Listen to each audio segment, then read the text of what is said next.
Shalom, Yashala, Shalom. First and foremost, I want to give all praise, honor, and glory to the Most High Yahweh. I do so in the name of His only begotten Son, Yahweh Shai. Double honors to the apostles and elders of Yasha Allah. Kol Holoyam La Yahweh, Bahasham Yahweh Shai, Bahasham Harakah Kodash, for blessing our elders with the spirit of truth so that we may know. Shout out to the Akim and the Akwath. That's keeping the faith in the work. Shall keep at it. It's your brother Abaya coming at you with more precepts. This is the book of Sirach, chapter 25 and verse 7. There be 9 things which I have judged in mine heart to be happy, and the 10th I will utter with my tongue.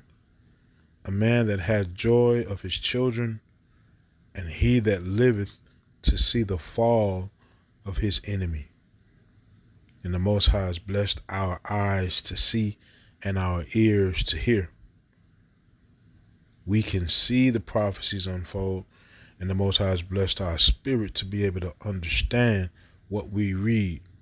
He blessed us with mighty men to give us that understanding, truly and sincerely, not for filthy lucre's sake, but for doing the work of the Lord, for salvation's sake. And we can clearly see the fall of our enemies. I'm not going to do too much talking because I want a lot of this video to be seen. So with that, I'm going to let this video play and I'll be back.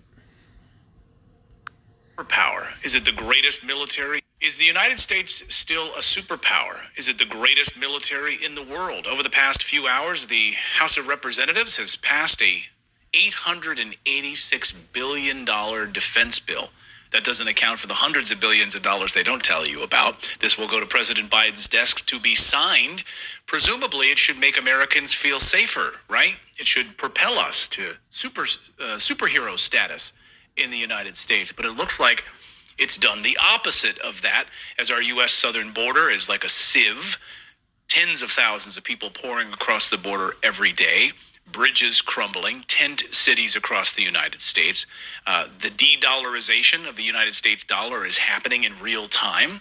Just listen to Vladimir Putin at a major press conference over the past few days, talking about the de-dollarization was 87% of all transactions in Russia, now down to 20%. So is the United States still a superpower?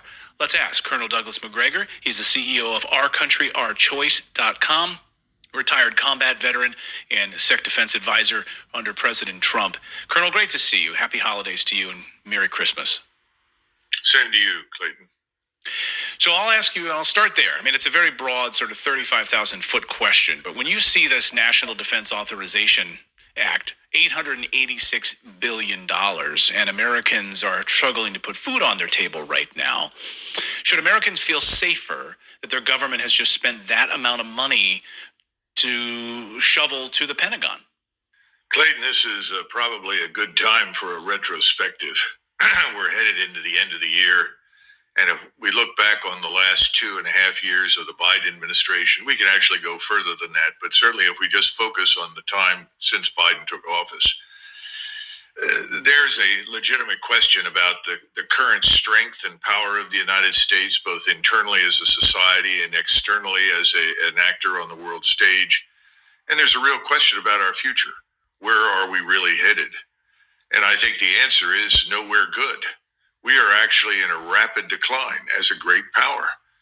The problem is we have a government similar to the scene in The Wizard of Oz, with the little man behind the curtain who is manipulating lights and images in front of everyone, and suddenly the little dog runs over, pulls the curtain back, and the people discover, oh my God, there's nothing behind any of this.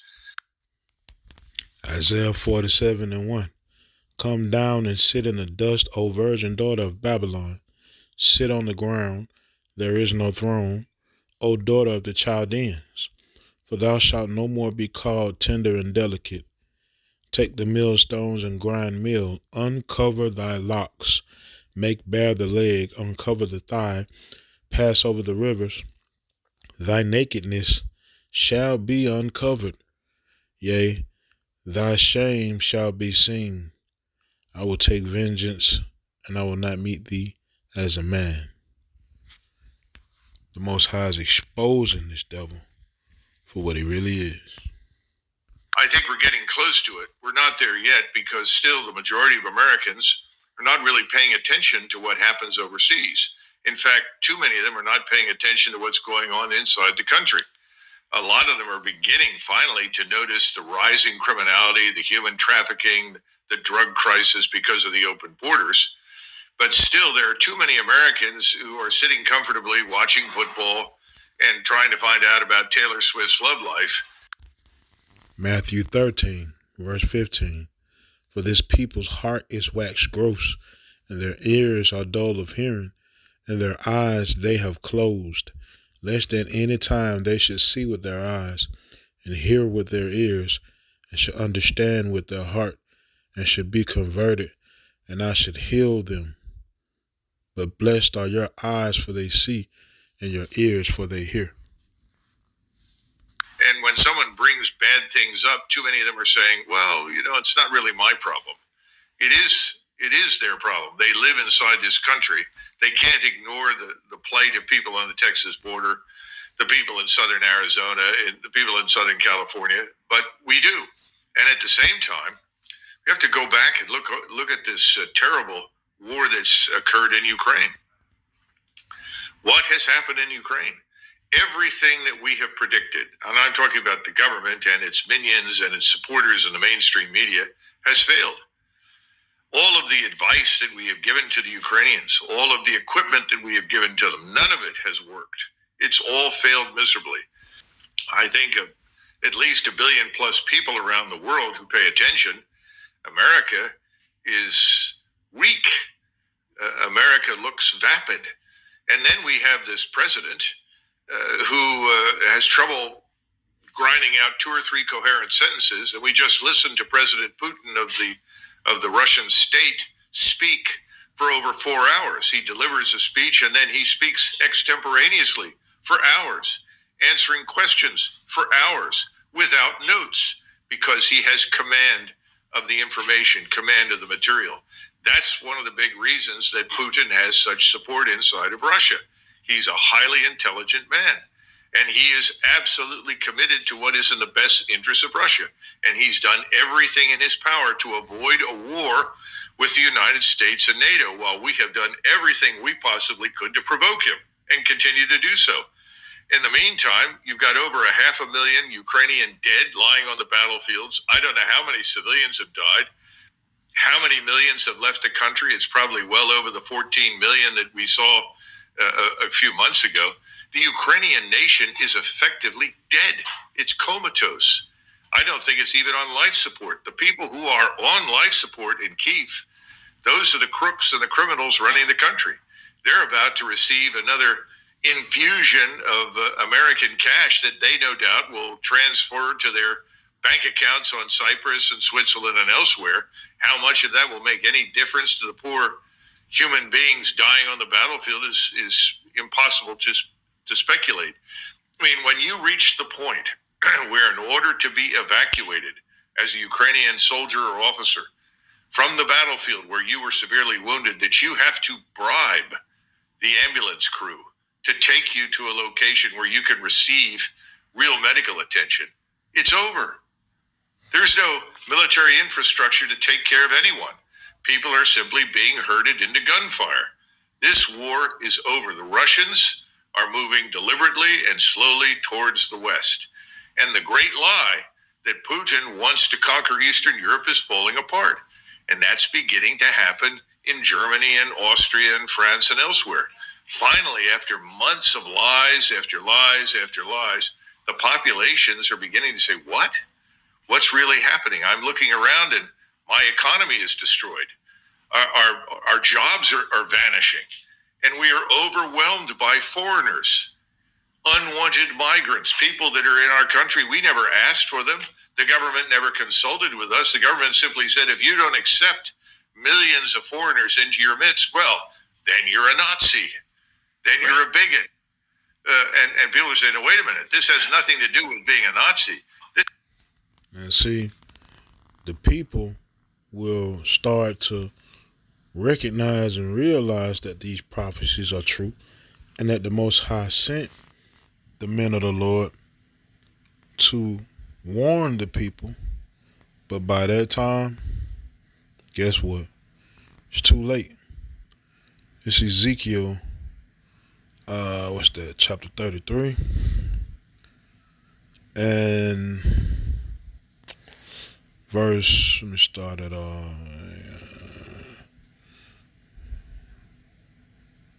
also the Son of Man shall not people still talking against. Let's start at verse 30. Ezekiel 33 and 30. Also, thou son of man, the children of thy people still are talking against thee by the walls and in the doors of the houses, and speak one to another, every one to his brother, saying, Come, I pray you, and hear what is the word that cometh forth from Yahweh. Right? And they come unto thee as the people cometh, and they sit before thee as my people, and they hear thy words, but they will not do them. For with their mouth they show much love, but their heart goeth after their covetousness. Right? It says, And lo, thou art unto them as a very lovely song of one that hath a pleasant voice, and can play well on the instrument, for they hear thy words, but they do them not. And when this cometh to pass, lo, it will come, then shall they know that a prophet hath been among them. Right? When all of these things come to pass, man, they're going to remember hearing the words of the Most High, especially the individuals that, I can't even say they pretend. I don't know what spirit inside of these folk, but they listen to you, right? And they act like they really sincerely are listening, because when you listen to some instructions, what comes next, right? If you listening intensely to instruction, what is supposed to come next?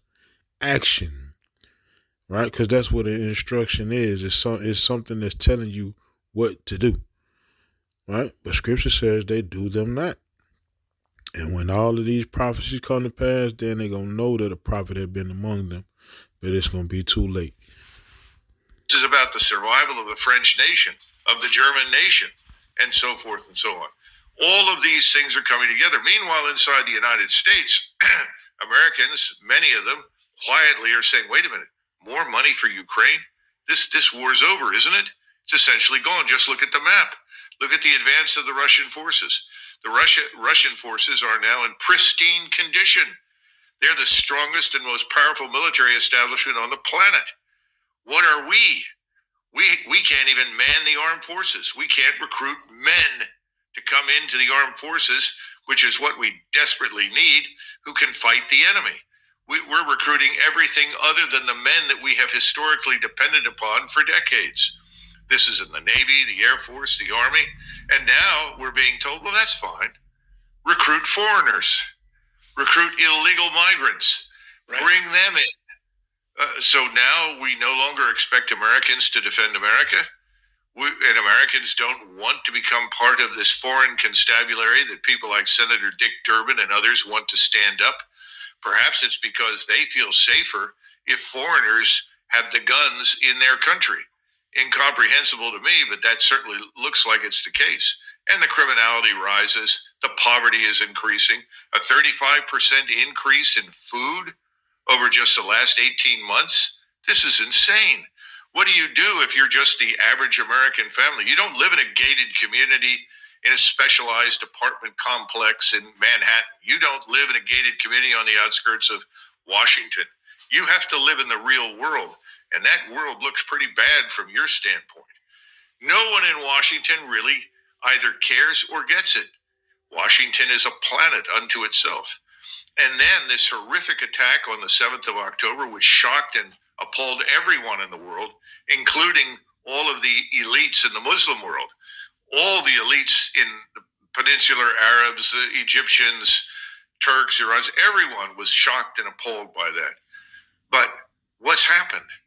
Instead of looking specifically at that event and trying to deal with it, it has now become the justification for essentially expelling and killing 2.2 million people from a place called Gaza, because it's being exploited as the means of creating this greater Israel that has always been on the agenda, but has not been created, and that includes the West Bank and Gaza.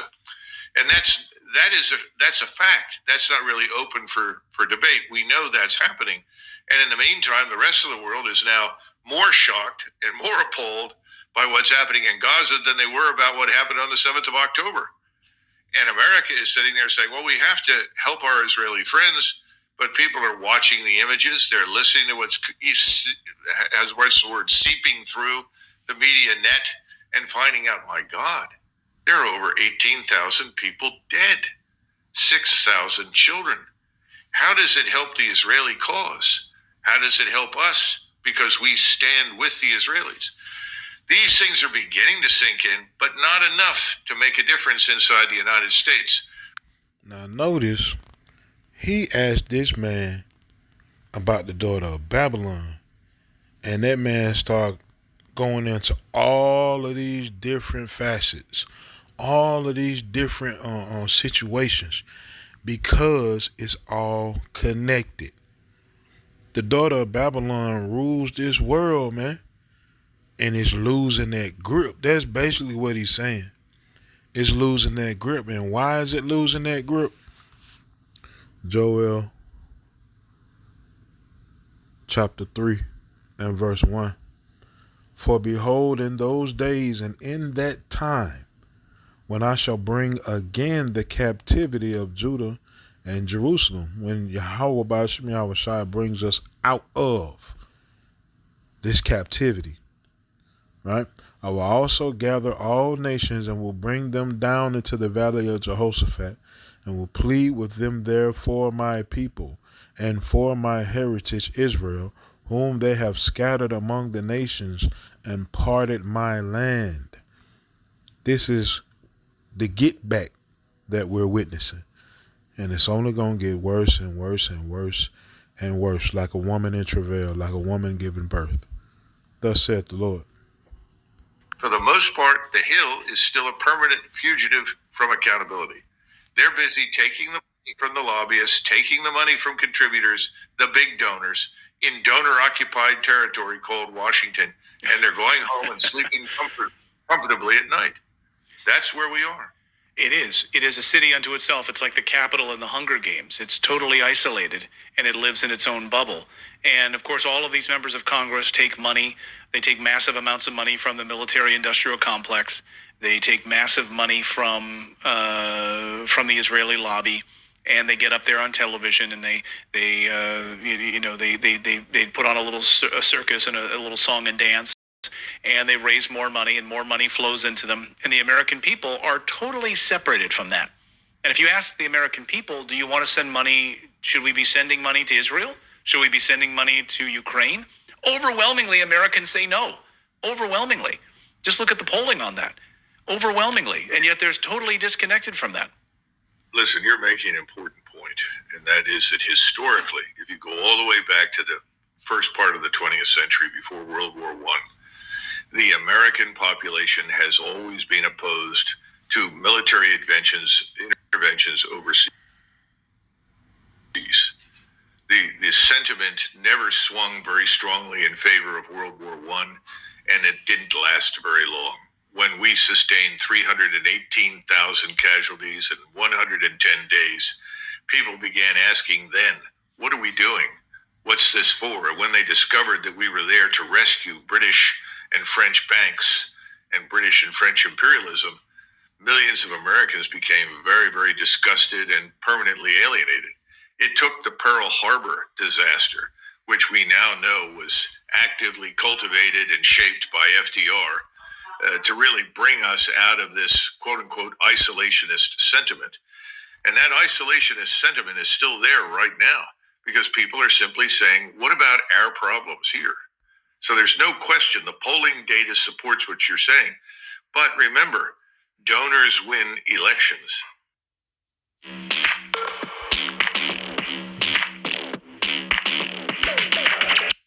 Your Fingerhood Fetty credit account gives you access to thousands of holiday gifts and everyday essentials.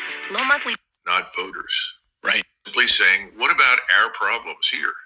So there's no question the polling data supports what you're saying. But remember, donors win elections, not voters. Right. And there it is, man. That damn devil gonna throw a double commercial at the end of it. Point still made though, man. At the end of it all, ordo ob chaos, right? And they gonna put people in place to bring something new about. And you already know what that new is. But the Most High said, just when they about to fill their belly, then come destruction. It's Jeremiah 51:33. For thus saith Yahweh of hosts, the power of Yashar Allah, which is Israel, the daughter of Babylon is like a threshing floor. It is time to thresh her. Yet a little while, and the time of her harvest shall come. Eventually, it's going to all end up at the day of the Lord and the destruction of the daughter of Babylon. Babylon is falling, right? Like it says in Revelation 18. And so with that, man, how about Shemi Al-Shai these precepts in this video were edifying. Kol Haloyim La Yahweh Bahasham Yahweh Shai Bahasham Harachakodash Shalom Yashar Allah.